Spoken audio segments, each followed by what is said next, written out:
What's up, champs? Welcome to the Short Shifts Fantasy Hockey Podcast presented by Keeping Karlsson. A little bite-sized look at what's been going on for the last couple of days in the NHL in between our midweek mega episodes. I'm your host for today, Elan Dubrovsky, going solo, actually. A little last-minute change of plans. I was going to record a Patroncast with Brian tonight, and we weren't going to do a Short Shifts because everyone was busy for the holidays. But then it turned out Brian had a work thing come up, and so we're going to postpone that Patroncast. That's going to be next week or whatever, as soon as we can. And in the meantime, I figured since I'm sitting here behind my microphone, I'm live, I got people here in the chat. Let's just throw a Short Shifts together. There's been stuff going on. So let's talk about it. And so, yeah, I'm going to definitely be just sort of coming up with things a bit on the fly, but I have some notes that I've been taking throughout the week. So why not just kind of go through and see what there's to talk about. We've got some fun people here in the chat that could help feed me some topics as we go. How about this for a first topic? Let's go to Arizona. We got some news today. First of all, Sean Durzi is finally going to play today, so they say. This time it seems for real. I don't know. He did play that one game, then missed a bunch more games with his injury. In his one game back, he only had 2 shots, didn't play that many minutes. So, I'm not necessarily expecting big things, but Valimaki is apparently being scratched. And so you'd expect Durzi's going to get back on the top power play, and we'll see if he can help trigger the Coyotes to do well. And they've been doing fine, actually. They just beat the Sens in their last game, and they beat Buffalo in the game before that, and they beat San Jose in the game before that. So, yeah, I guess they're just hoping that Durzi doesn't sink them tonight. But I think that, if you have him in your IR, I guess you've already seen the result probably here, but we'll see how the Coyotes do against the Sharks in a rematch with Durzi in. Also, a big thing going on in Arizona while I'm here is that Ingram really flubbed it in his last game. It was a real bummer for anyone who has him. A minus 3.6 Cacupful points in that game versus Ottawa. He got pulled after only taking 6 shots against, led in 3 of them, and then 14 and a half minutes into the first period, Ingram was out. Vejmelka came in, and it's like, this is why goalies are so freaking hard. It's like, what are we even supposed to do? Vejmelka, who had been doing nothing all season long but lose and be terrible. Actually, Vejmelka had 3 really good games to start the season. Feels like forever ago. But after that, if you look at the game log, it's all 800, level save percentages.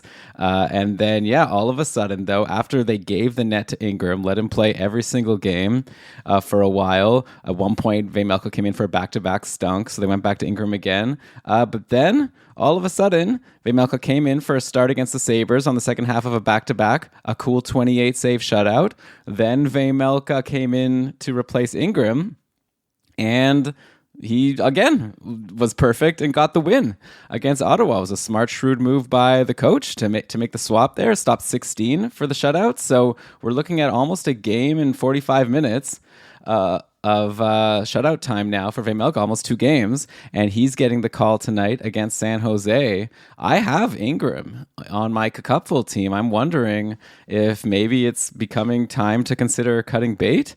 I guess I'll see what happens tonight, though I do also have Durzi in my IR. So if I want to activate Durzi, I'm going to have to drop someone. I'm trying to decide if I should drop Ingram. So that's my big decision. Obviously, knowing how tonight's game goes for Vejmelka will help a lot.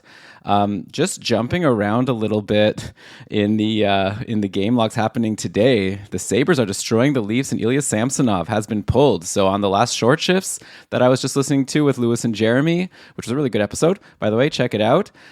They were talking about if Martin Jones is someone to jump on, and there was reasons to do it. He had a run of at least fantasy relevance last year. He was pretty good, and today though the Leafs started Samsonov again. I think there was a quote from the coach well, we gotta get him going at some point. It wasn't a big vote of confidence. We're playing him because we need him to get going, but didn't go well. Samsonov led in 5 goals on 19 shots, and now he's been pulled at 6-3 for the Sabres. Now I see Martin Jones has come in, and he's already letting a goal on a single shot. So this whole Leaf situation not looking that great. A shorthanded goal against. Look at that by Kyle Okposo. Welcome to the game, Martin Jones. So what's my takeaway? I don't know. Short Shifts is more of just a news show, So who knows what the takeaway is? Takeaway is the Leafs goalies stink right now, and they need to figure something out. I really don't think Martin Jones is the answer, personally. I don't think many people do. As far as fantasy goes, it's hard not to want the starting goalie on a Leafs game, you know, like for the Leafs, like anytime they play. We recommended in our group chat for short shifts, like Shams was wondering who to stream in, and he had Samsonov available, and I was like, go for Samsonov. If he plays well, maybe he'll get the next start for the Leafs. And it turned out to not work out. So I apologize for that. And yeah, I'm curious to see how things are going to shake out in Toronto. They're waiting for a savior, Joseph Woll, to come back. Maybe he can, you know, do some more healing with this long break coming up. Next up, Shams actually is throwing here some new lines going on for the Panthers. They're down 2-1 to St. Louis. Apparently they're lining up Kachuk, Barkov, Reinhardt. Ooh. So that's hopefully going to help get Matthew Tkachuk going with these two studs that have been going well all season. And that leaves Sam Bennett to play with Verhaeghe and Rodriguez. Sam Bennett, someone I just recently dropped actually in the cupful. Too many players on my roster that I liked, and I guess I decided I liked them better than Bennett.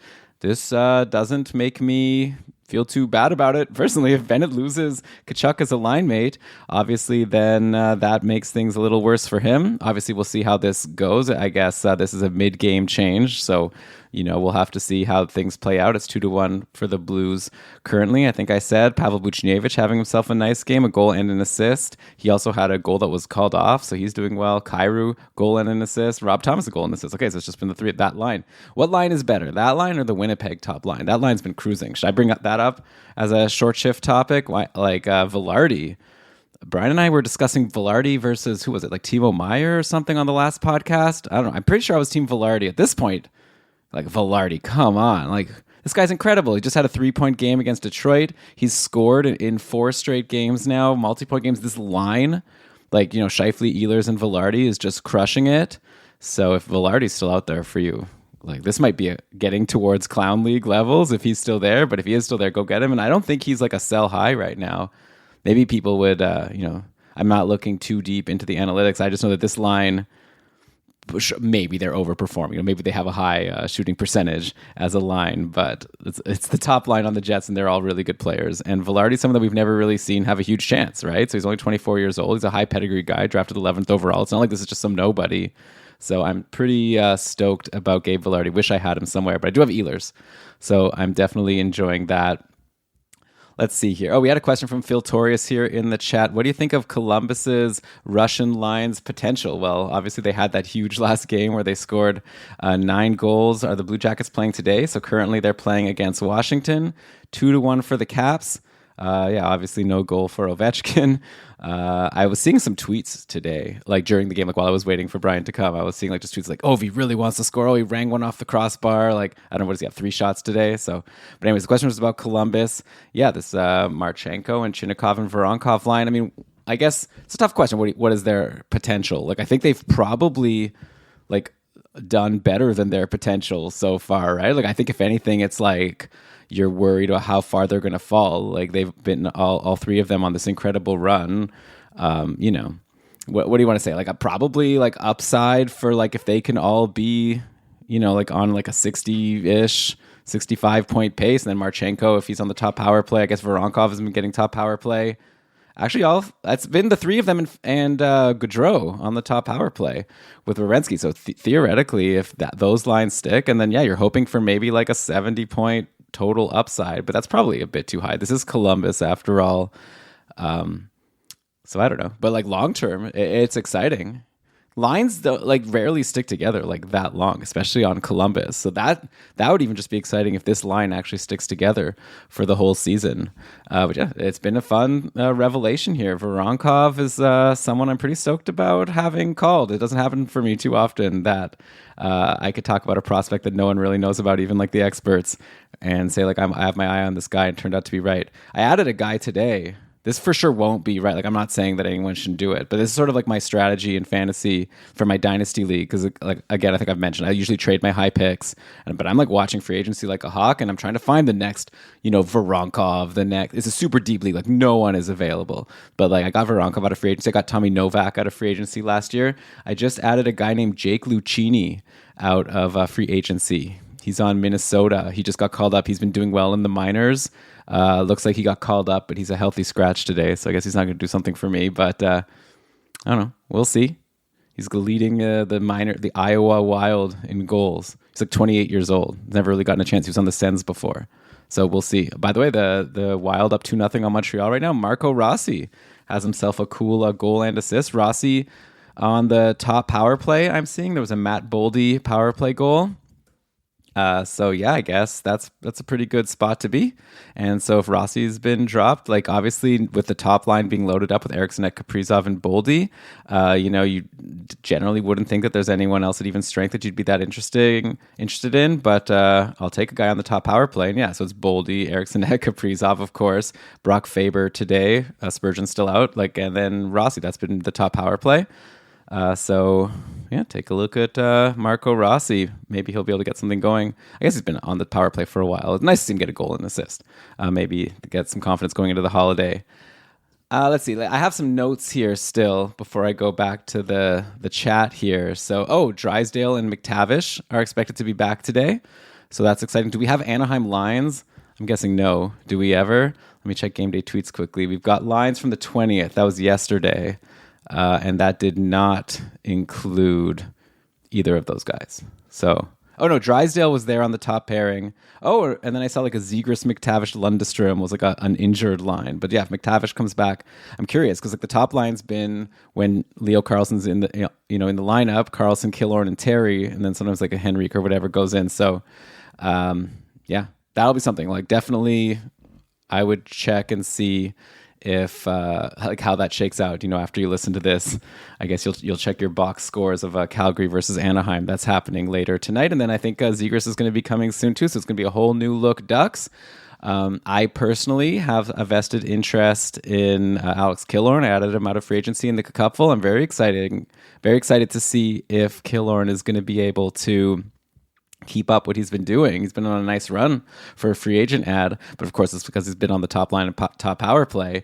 Once you bring in all these guys, who's going to be on the top power play? I'd imagine Zegras, Terry, for sure. McTavish, you would think for sure. And then there's a fourth spot that I guess can go to Killorn and can go to Leo Carlsson, of course, Vetrano. I mean, they were talking on the last episode, Lewis and Jeremy, about what's going to happen to Vetrano. He might get better even strength line mates, but maybe he gets bumped off the top power play. So we'll find out. And then also I'm interested to see what's going to happen on defense, right? If Drysdale's back, does that bump Mintyukov from the top power play?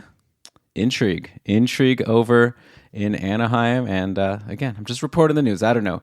Okay, before we get to our next topic, I have a special guest. Brian Cobb has joined the chat. Brian, second week in a row that we're doing a short shifts together. How's it going, pal? Hey, or semi together. Good. I'm so happy to be here. And everything you've said so far, I mostly agree with. There's one mystery thing that I disagree with, but maybe we'll take that on at some other moment. No, the truth is I'm just joining. I'm so happy. I'm joining midstream here. So you're warmed up. I'm going to try and warm up and catch up with you. All right, so I guess the next topic, Brian, I wanted to bring up quickly, and like I mentioned to people, I was just going to kind of be figuring this out as I go because we were preparing for a different show here, but I wanted to look into Dylan Cousins, who we've had a question, I think it was on Twitter or on our Discord, whether he's a snoozer, and I feel like this has got to put the nail in the coffin, right? The Sabres are up 6-3. Oh, it was on Twitter. Because I remember I tagged Victor and he gave an answer. Because the question was for both this year and for a keeper league long term. But yeah, the fact that the Sabres are up 6-3 and Cousins doesn't even have a point, that hurts, right? If you held Cousins this whole time through this cold streak, you expect that at least he's going to get an assist or something on a game like this. He's playing on a line with Paterka and Jack Quinn. Oh, Shams was mentioning in the chat that Paterka is also someone he's thinking of dropping. Yeah, also Paterka with no points. Today's been all about Thompson and Jeff Skinner, who's back in the lineup, and then a bunch of lesser knowns, Kyle Okposo with his shorty, Connor Clifton getting in on one when Power scored a goal. But yeah, Brian, at this point, if you're holding Dylan Cousins, I think you're probably snoozing, right? He's been cold for a while. He's been cold for a while, but this is coming off a 70-point season last year, right? So it's hard to fully embrace the fact that all of a sudden Dylan Cousins isn't good anymore. He was dropped in actually a fairly shallow league of mine, and I've been looking to add him when he gets it going. For what it's worth, his underlying numbers compared to at 5-on-5 compared to his 70-point pace season last year, very similar. But he's scoring just barely the rate per 60 at which Cousins is scoring is not quite half, but almost half of what it was last year. And there's two factors for that. The first is his 6.5% shooting percentage versus 14% last year, although we don't know what Cousins' true shooting talent is yet. So there is, maybe he is more of like an 8 or 9% shooter, and last year was unsustainably high shooting. But also on ice, just 7.5% on ice shooting percentage for Cousins, which I would expect to be at least a percentage point higher, which doesn't move the needle a ton, but it should move it a little. On the power play too, on the power play, Cousins isn't having quite as many problems producing. His points per 60 is pretty similar to last season, but still, I wonder if, we've talked about the Sabres power play struggles a lot, but you're asking, is there permission to drop Cousins? I think there is. I would just want him on your watch list, like for quick access, because I do think there's still a solid chance that he can turn things around. He does have 5 points in his last 4 games. It's just 2 of those were multi-point outings, and 2 of them, one's in progress right now, and he still doesn't have any. So 5 points in his last 3 games, but the game in between was a cardio session. So I hear the impatience about Cousins, and in shallower leagues, I drop him, but in the cupful, I don't think I'd be ready quite yet. Would you drop him in the cupful, Elan? Yeah, I don't know. I just dropped Sam Bennett, so you can. Yeah, you're crazy. You think it was so like, crazy to drop Bennett? Sam the Sham Bennett. Yeah, Shams Bennett. Not Sam the Sham Benamore. Sam the Sham. There's so much going on here. Sam Bennett. Like I guess it was like a little bold because he had that 3-point night where it seemed like, oh, maybe things have busted open. It included the power play goal. He's still not on the top power play, which I know irks you, and reasonably so. But he followed that 3-point game up with 5 shots, and so far tonight against St. Louis, he's got 2. So there's a good good chance of Bennett having a third. I don't know. I would. It's hard to find. It's hard to find Sam Bennett. Like if he does end up being a 60-point player, it's hard to find that on waivers. So, but that's the difference between you and I. You're quicker to cut bait. But I loved your question. Should I drop Bennett or Killorn? And like I have Killorn, and he's actually like he's on my bench a couple nights this week, and I'm okay with it because he's been so good. Yeah, I have Killorn also on my bench today. I also have Barbashev on my bench. I could have dropped either of those guys, but I dropped Bennett. Barbashev on my bench with a goal right now. So what are you going to do? Sometimes you got an embarrassment of riches. Your players are too good. So, poor me, feel sorry for me. But of course, this is like, how is this happening in the season where like every time we go on air, you're like, ugh. I traded all those. I traded all those guys. Okay, so this is your new team, and now your new team is just like an embarrassment of riches. Maybe you should change your team name. Yeah, maybe. Well, I like the Carlson quote. I still like Carlson, even though I traded him. But yeah, Pittsburgh, by the way, playing Nedeljkovic for the second game in a row today. So that was an unexpected thing. Obviously, very frustrating for Jari managers. Has that game started? Let's see here. Yeah, it's 1-1 after 2 periods. That's pretty good for Nedeljkovic. What are we seeing here? 16 saves on 17 shots.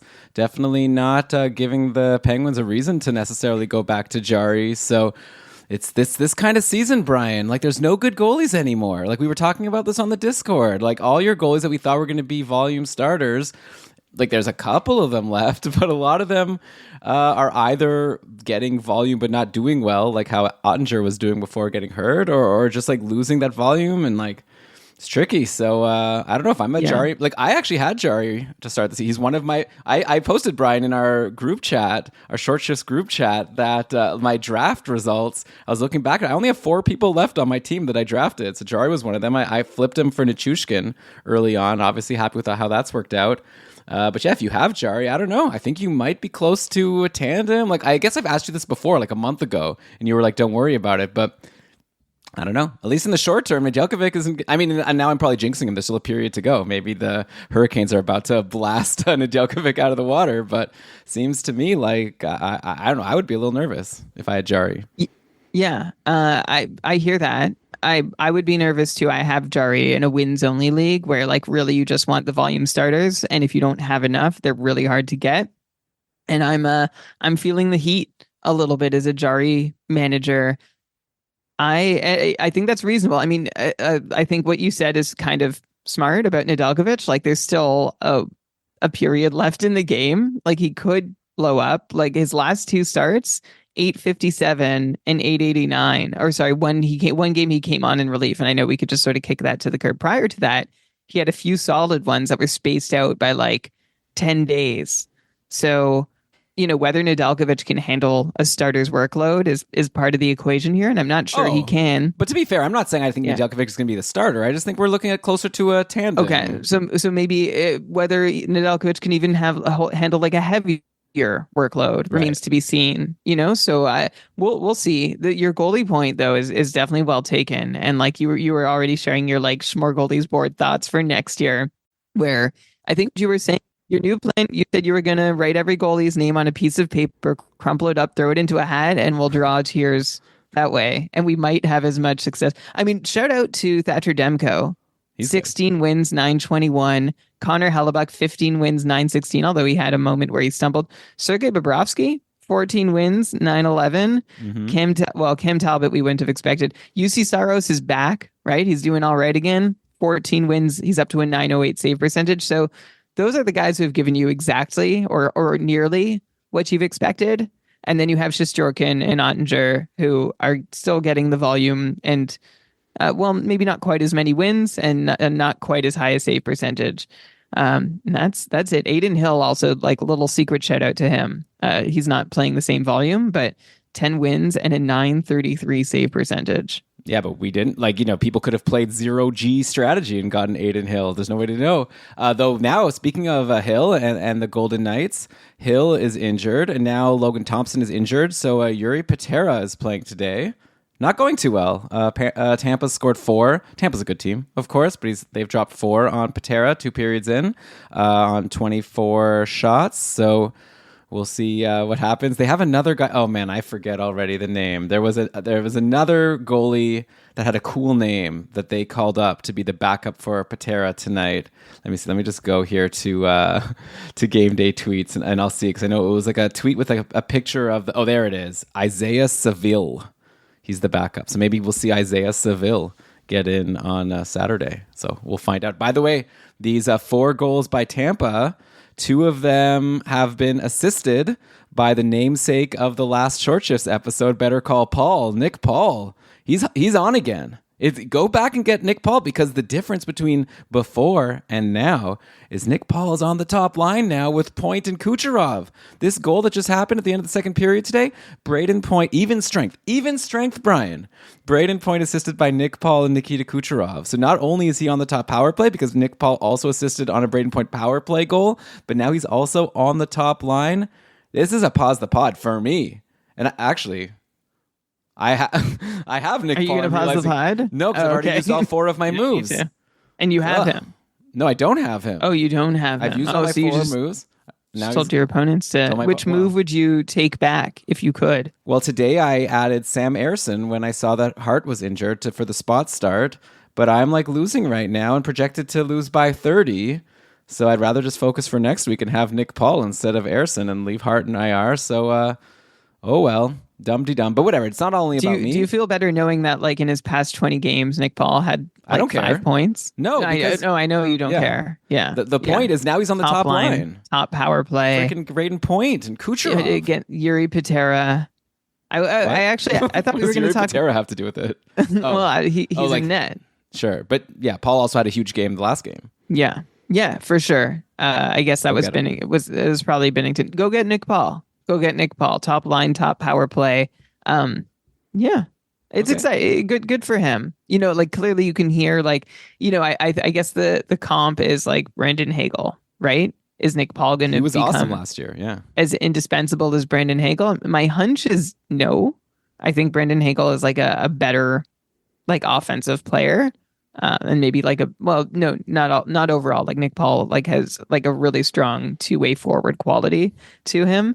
But I guess what I'm saying is I don't think he's going to be Brandon Hagel. But as long as he's top line, top power play, he's got a shot to do it. Okay. Brian, I guess maybe you just don't want to admit that Nick Paul is like so amazing because you're burnt as a Sens fan because the Sens used to have him. Of course, now the big news in Ottawa, they've fired the coach. I don't know if you like that segue or not. Would love to hear your thoughts on DJ Smith being fired. Yeah, I think it was a long time coming. Like it's sort of been a lame duck coach situation in Ottawa for a little while. The prevailing thinking was that when this team was ready to take it to the next level, that they would do that behind the bench too. When Dorian was lost his job, that was really the first domino to fall. And now the next one. I think it only took so long because like Steve Stais came to Ottawa and like they thought, oh, okay, he's going to clean house. And Ottawa and new ownership was like, no, don't worry about it. And I think they were really trying to hold to their word. And then eventually their hand was forced and they could no longer do that. So what does this do for Ottawa? I mean, Jacques Martin behind the bench is a real trip with Daniel Alfredson. Jacques Martin really got made his coaching reputation with the Sens, right? That's where he started, and the Sens made their reputation with Jacques Martin. Well, my memory of Jacques Martin, my main one, is he was like such a great coach in the regular season, but then they couldn't win a playoff series against the Leafs, and they ended up firing him because like we need someone who can take the Sens past the first round. But now we're at a point where we just need to get back to the playoffs, baby. So Jacques Martin is the perfect guy to bring in, and then once they make the playoffs, then we'll worry about it. I think there are a lot of problems to solve in Ottawa, and clearly like a lot of the personnel is there, but not fully, but they should be doing better than they are. And one thing, I mean, we'll see, like the one thing Jacques Martin was known to be able to do during his initial run as a coach was to lock it down defensively, right? And have a really strong, steady system. And yeah, maybe it didn't have the flexibility you needed to then go ahead and win in the playoffs, or maybe there was also just a lot of other extraneous factors, including bad luck. Both things could be true. So I would expect Ottawa to maybe figure things out a little better systemically with Jacques Martin. There's going to be an adjustment period. It might impact offense. Hopefully it will positively impact defense. But we'll wait and see exactly what the impacts are going to be. But it's going to be interesting. It's funny, Elan, because like you mentioned, like Nick Paul leaving Ottawa. He was like, I don't know if you remember, I've brought this up a couple times on the show. There's this Twitter account, Jack Maxwell. Do you remember this alleged Sens fan on their Twitter bio, Canada born and raised, proud member of the Seventh, which was like, and like their avatar, the Seventh is like some like season ticket holder lounge or like club, like it was weird, like it was like some promotional thing, and it was like this has to be Melnyk. Like there's no other explanation. Like this is, and they just like would get so mad. And Jack Maxwell's last tweet, which was before Melnyk died and has not tweeted since. So, I mean, take whatever you will from that, was nickel and dime Paul better smarten up fast, or he will be, or he will, the hashtag selfish six will become, this is all like spelling and grammar errors. Sick, right? SIC will become the hashtag selfish seven, and he will join Carlson, spelled with $2, Turris, spelled with $, Stone, spelled with $, Greedowitzki. Do you even Greedowitzki was Greedowiecki? Yeah, Duchesne with $, but spelled like the Steve Duchesne, not the Matt Duchesne way. Plus JG Pay Me, as greedy guys who choose money over the little kids and us fans here in Ottawa. Hashtag Go Sens Go. I think there's little kids in like other hockey markets. Like I'm sure. Yeah, they're choosing the little kids in San Jose and the little kids in where did tourists go? Was it Nashville? And the little kids in Vegas and the little kids in Nashville. Oh, Borowiecki too. Anyway, a little bit of Sens lore there for anyone. Yeah. Well, I'm just gonna say that maybe they didn't squeeze as much as they could have out of Nick Paul. But Tampa's well, they tried. They tried to squeeze too much out of it. I feel like my recollection was they were like like $500,000 apart, or not even like $250,000. Like it was silly. And anyway. It was a loss for the team. He's gone. They have Matthew Joseph. A gain for the team and kids in Tampa. Right. And right now, a gain for a point in Kucherov. Anyway, okay, this is a short shift. We didn't have time for that, but whatever. This is our short shift, Brian. We can do what we want. We can do what we want. My short shift just started. Yeah, well, we're almost done, actually. So I had a couple like line stuff. Probably for the best. Like, I'm just going to say these lines. I don't even know if there's that much to talk about. They'll probably change again, but I thought it was interesting. Today for the Canucks, Pius Suter. Brian, remember Pius Suter? Remember he came in with Chicago, and I was like, I remember he was like one of my guys that I kind of called, and I felt good about it, but then he became a nobody, and he went to wherever he went. I don't even remember. Detroit, I guess? Detroit. Yeah. Anyways, now he's on Vancouver. And today he's playing on the top line with Pettersson and Mikheyev. So no more Sam Lafferty on the top line. I don't think anything of this, except I just thought it was interesting, and I thought I'd throw it out there that this is the current trio they're going with. Yeah, I feel like my wonder is like, is anyone ever going to stick here, right? Like, should you be rushing to grab the guy who appears to be on the top line in Vancouver? Or should you just know that like this is someone who's going to cycle in and then cycle out? Because it's a good spot to be, but it's not a sticky spot for anyone who's found it. Like I'm trying to bring up Kuzmenko was there, right? Well, Kuzmenko was there, Lafferty, Connor Garland. Those are the three guys who spent the most time alongside Pettersson and Mikheyev, right? Yeah. So, neither one has really been that attractive for very long. Yeah, the plan was for it to be Kuzmenko all year long. The problem is that he's not doing well, and the coach hates him, and he'll probably get traded or something. I don't even know what's going to happen with him. If you search for Kuzmenko, you'll get a lot of Leafs fans talking about how the Leafs should trade for Kuzmenko, because that's what happens when you search for any player. Yeah, when you search for any player, it's Leafs trade proposals. Because they need every player that every team wants to get rid of. That's all the Leafs are missing, is that one guy whose team is already so mad at him. Remember when Kurashev seemed like he was like a lock to be on the top line in Chicago for a while? That's changed. That's changed. So today it's Ryan Donato back. Remember going into the season? Oh my gosh. Just, like, remember when? So remember everyone was like, Ryan Donato's the guy. He's on the top line, a top power play with Bedard and Taylor Hall. This guy's going to be so freaking huge. And now it's like, now I'm going to ask you the same questions I did at the start of the season. Donato on the top line with Bedard, not with Taylor Hall. Lucas Reichel is the other guy, who's also someone going into the season. If you would have told me there'd be a Donato, Bedard, and Reichel line, I would have been pretty excited. But at this point, I'm like, I don't care at all. I don't even care. Yeah. I think there's just not enough to work with in Chicago. Like we thought maybe Bedard could carry everyone with him. And Bedard is like 74-point pace on a team that stinks, right? Like in over 3 shots a game, playing 19 and a half minutes a night. So Bedard is doing everything we'd expect Bedard to do. His teammates aren't doing everything we'd expect Bedard's teammates to do, but maybe by the time he's 19 years old, he can carry 2 other grown adults to fantasy relevance along with him.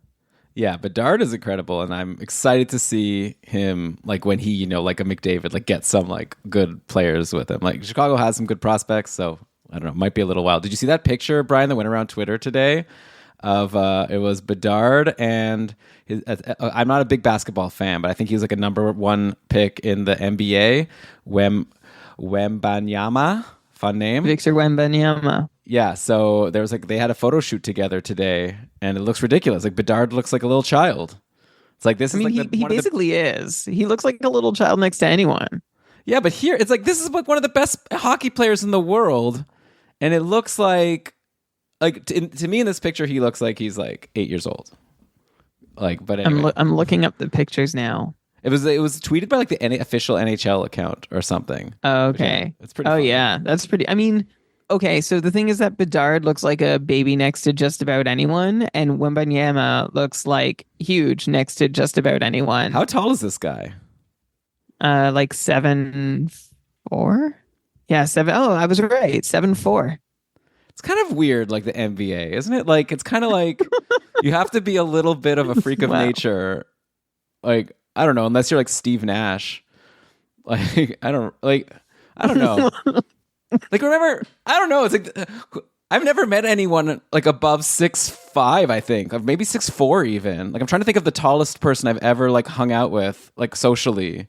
It's like 7, whatever you said. It's like too tall. It's like that's. Like I don't know, and then it's like, but yeah, it's like too tall. Well, it's like not too tall. Stop growing. Come on, you're tall. We get it. This is ridiculous. We would have thought so at 6'9". You could have stopped. And then it's like, okay, so put this person in the NBA, and now it's like if people are going to keep getting taller, then it's like at some point, isn't the NBA going to be the nets will be too short? Have they ever raised the nets? Has that ever happened? I don't know. I feel like maybe they started at 10 feet and now they're 12 feet, but I could be wrong about that. Do you know who the tallest player to ever play in the NHL was? Is it Chara? I don't know. It is. Yeah. Okay. He's 6'9". I would be more interested to see him stand next to Wembanyama. Yeah, well, he'd look small, I guess. Yeah. It's like those pictures of Andre the Giant beside like Hulk Hogan or something, and it's like, well, Hulk Hogan looks small. It's like weird. Yeah. I don't know. Anyways, this is veering into Patroncast territory. So this has been Short Shifts. Hope you liked it. And I'm going to have a special guest to do the show with this weekend because Brian is going to be away for the whole show this time. And then we'll be back. I'm not going to even announce it. I'll let it be a fun surprise. You'll see it in your feed, but definitely make sure you're subscribed to get that. And then Brian and I will be back with a Patroncast, as promised, at some point when Brian comes back from his dalliances, off traveling the world, being too busy to podcast. And then one day he'll come back from his hobnobbing with the glitterati and he'll hang out with us and we'll do a Patroncast. So yeah, I'll miss you all while I'm in London, Ontario. But thank you. I jet set over there. I know you'll hold it down with. It's not a little kid. I'd say he's pretty real. Okay, very good. There's just a couple little hints to maybe. All right, thanks everyone. Play smart. Keep your shifts short. Short.